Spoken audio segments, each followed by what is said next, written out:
when my daughter decided that she wanted to accept Jesus as her Savior and be baptized, I got a call from the church. I didn't go to church. I pretty much rejected all that. But I sent Amanda because I thought church people were generally nice people, and I was raised in the church. So I thought, I better talk to Amanda. And I asked her, and I said, why didn't you tell me that you wanted to be baptized in the church? And she said, I was afraid you would be mad at me. And I felt really awful. I really did. And I thought, I better study this out. This is a big decision. So I read the Bible. I spent the next, I don't know how many months, reading the Bible and studying it out, and I found out that I'd been taught a lot of things wrong that were different in the Bible. And as a result of my child, I came to a profound belief in the validity of the Bible, in the truth that we were created, that there is a Creator, and that we have a Savior. And when that happened to me, a man in my office noticed a profound change in my actions, and we had a snowstorm one day at work.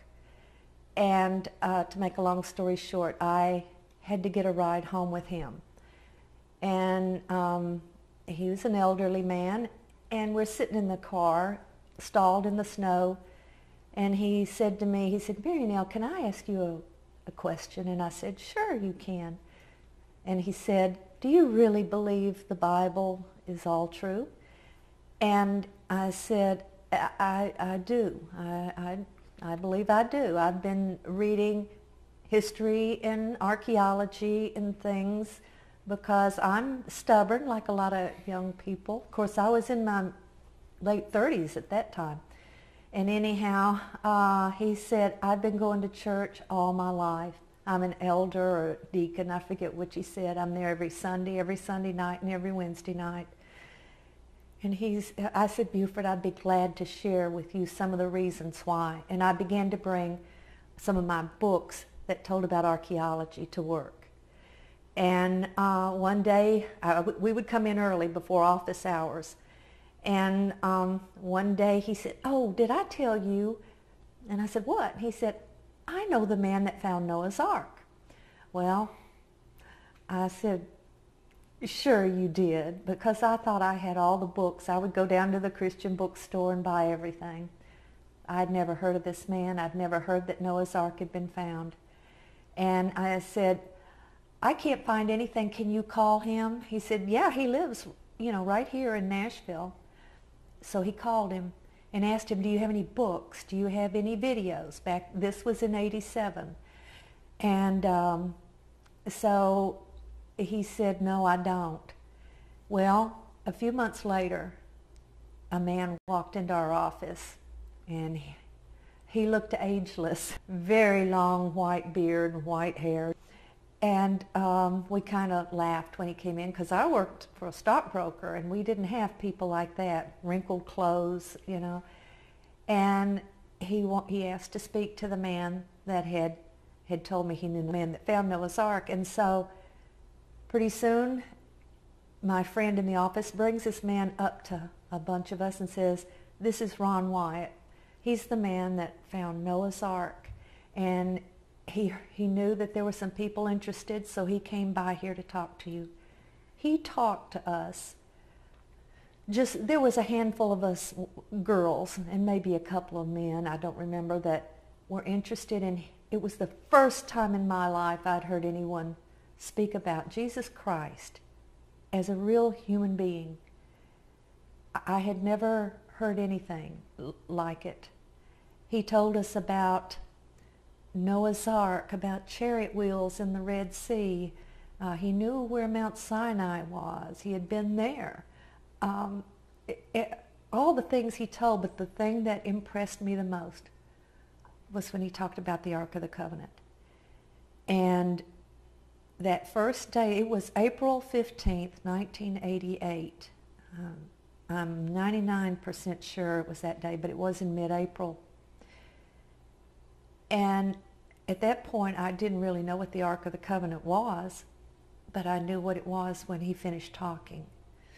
And I went home that day, and I was a single mom raising, Amanda was 13 at that time, and I told her that I wanted to go, I was going to go to Turkey.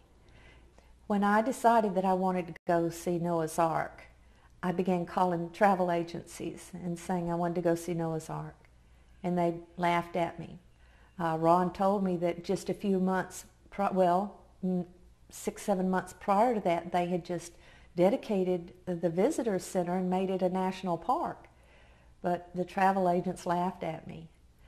So I had my friend in the office call Mr. Wyatt and ask him how to get there.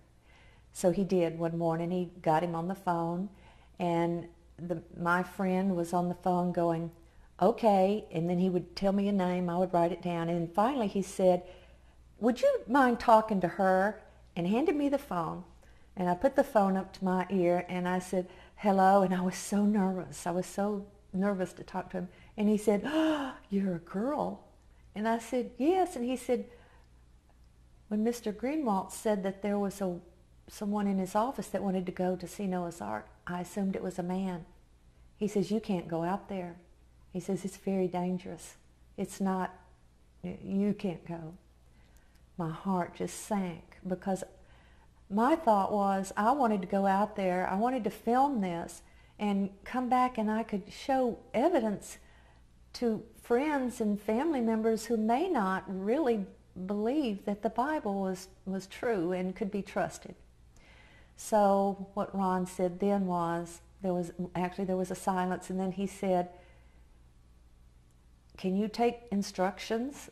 Can you stay out of the way? Can you afford it? Because if you can, I'm going there in May 30th, and you can come with our group. And I said, okay, I'll do it. I'm going, you know. And that was a month later, because this was, you know, right at a month prior. So what happened next was I called Ron to find out what I needed. I had to get a passport.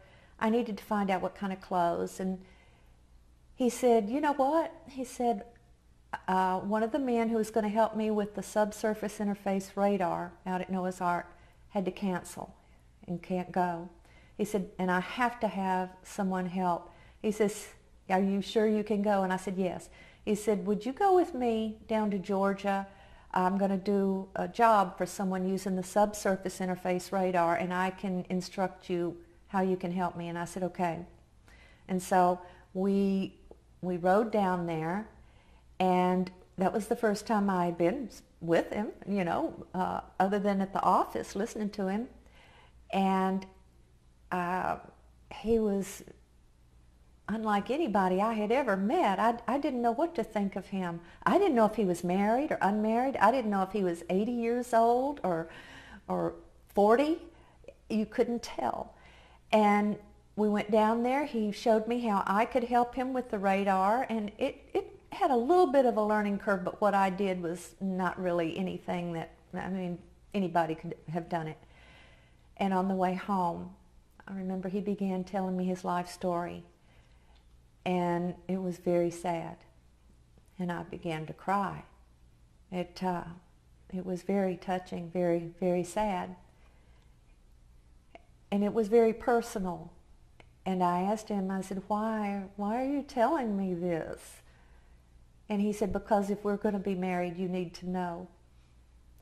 And that's exactly how it happened.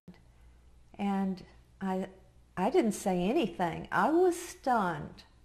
In fact, it was that feeling of your body goes numb. You don't know, is this really happening or what?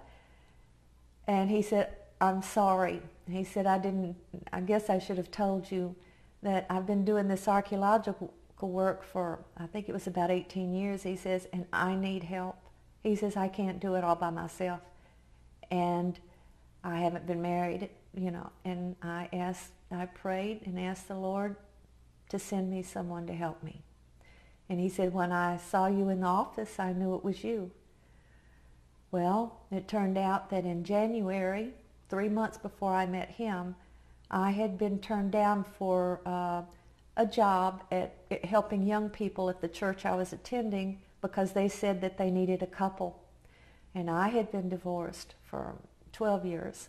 And I had prayed and asked the Lord that if it was his will, that he would send me someone. And that was it. And so when he said that, I remembered my prayer. I had actually written it down. I still have the book where I'd written it down. And I knew that was it. We went on the trip, and when we came home and we were married. And I worked with him until he died.